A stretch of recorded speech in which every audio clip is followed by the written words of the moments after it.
Bu, tolong ambilin gulai di kulkas, Bapak lapar. Bapak teh gimana? Kan Bapak teh punya darah tinggi, kenapa pengen makan gulai lagi? Kan semalam baru makan sedikit, Bu. Tapi kan sedikit-sedikit juga kalau sering-sering mah nanti darahnya tinggi lagi, Kan Pak. sering kekontrol sama dokter. Obat juga Bapak teh nggak dimakan teratur. Gimana tuh nanti kalau kontrol dimarahin dokter? Kan tinggal sedikit lagi, Bu, di kulkas. Ibunya gimana sih? Mau makan gulai aja nggak bisa. Bapak teh susah bisa diatur, ya udah nanti kalau ada apa-apa tanggung sendiri akibatnya. Si ibu ini lama ngangetin gulai aja.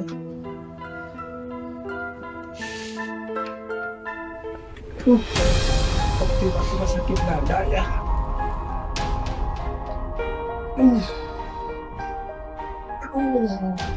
Bu, tolongin Bapak, Bu. Ya, Pak. Bapak sakit dada loh, Bu. Bapak kenapa? Sakit dada. Halo, dengan rumah sakit Bina Sehat? Selamat siang, Rumah Sakit Bina Sehat bisa dibantu? Pak, bisa tolong antarkan ambulan ke rumah saya?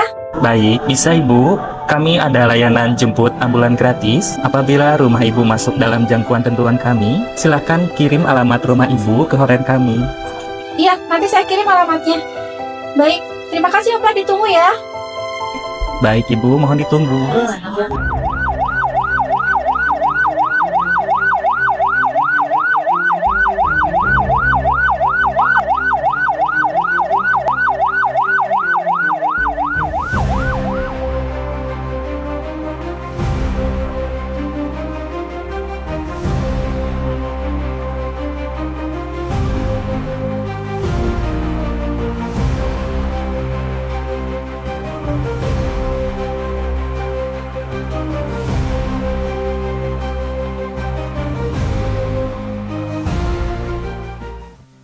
Jadi ini tuh kan tadi Bapak datang dengan keluhan nyeri dada ya Bu ya.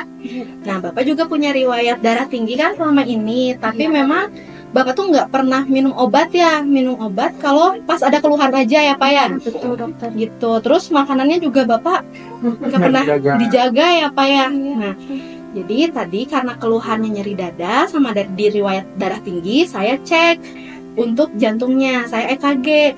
Ternyata dari hasil EKG-nya Bapak itu ada sumbatan di pembuluh darah jantung atau biasa kita taunya serangan jantung. Tuh. Nah, jadi sekarang gimana? Ya Bapak harus ada tindakan yang lebih lanjut lagi karena dengan adanya darah tinggi yang tidak terkontrol, lalu makanan Bapak tidak dijaga ya Pak ya, menyebabkan Bapak adanya serangan jantung. Iya dokter. Iya dah dokter, Bapak teh nggak nurut, disuruh makan obat teratur enggak, disuruh makan makanan yang sehat juga enggak. Kekewe gimana beliau mau makannya apa? Tak gitu dokter kasih tahu Bapak teh biar nurut, biar makannya teh dijaga, obatnya juga dimakan teratur. Iya. Kasih tahu dokter tah. Bapak ada mungkin dokter nyerios. Iya, Dok. Ya, jadi sekarang Bapak memang harus minum obat teratur. Iya, Dok. Ya Pak ya, makanannya juga harus dijaga ya, supaya emang sumbatan ini tidak banyak nantinya ya Pak ya. Iya, Dok. Iya dokter, terima kasih dokter. Iya, Makasih, Dok. Nuhun, Dok. Hipertensi adalah suatu keadaan di mana tekanan darah di pembuluh darah itu melebihi batas normal. Umumnya, seseorang itu dikatakan hipertensi bila tekanan darah sistoliknya itu di atas 140 mm air rasa dalam waktu yang cukup lama atau dia konsisten. Jadi bukan hanya satu kali pemeriksaan saja.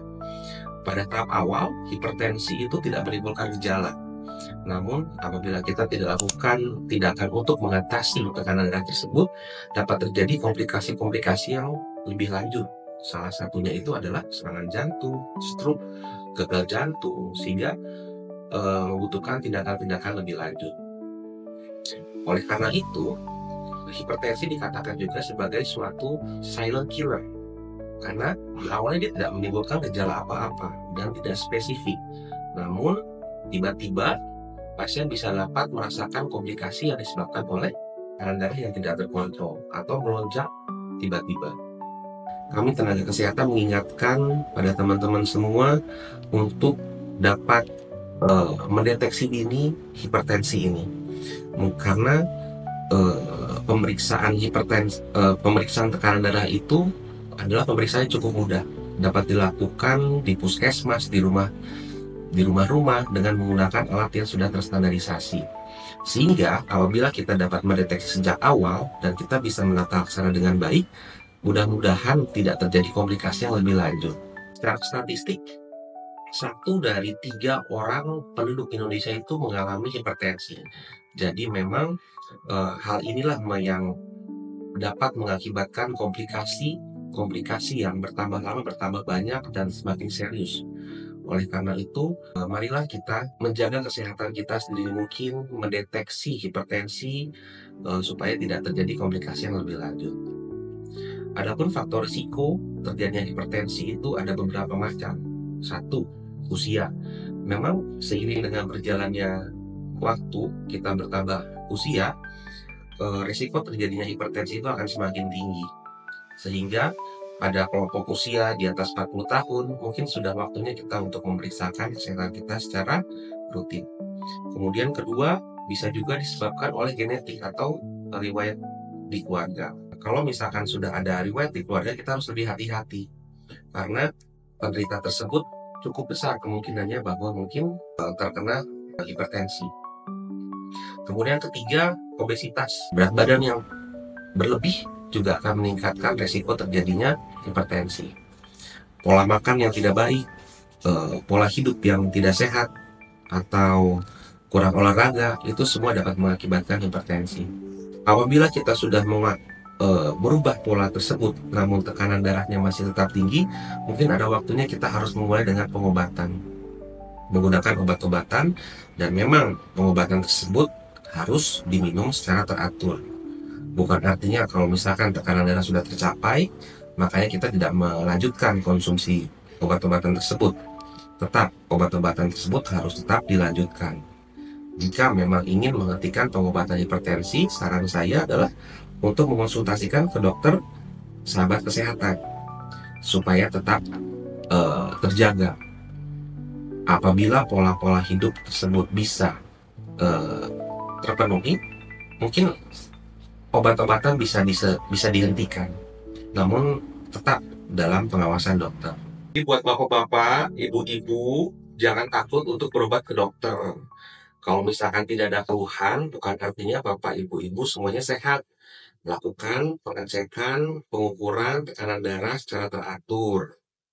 Tidak sakit, hanya diperiksa sebentar saja, kita sudah bisa mengetahui tekanan darah kita.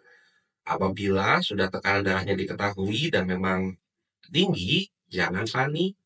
Ikuti petunjuk dokter, lakukan saran-saran yang tadi sudah saya sampaikan, kemudian minum obat teratur.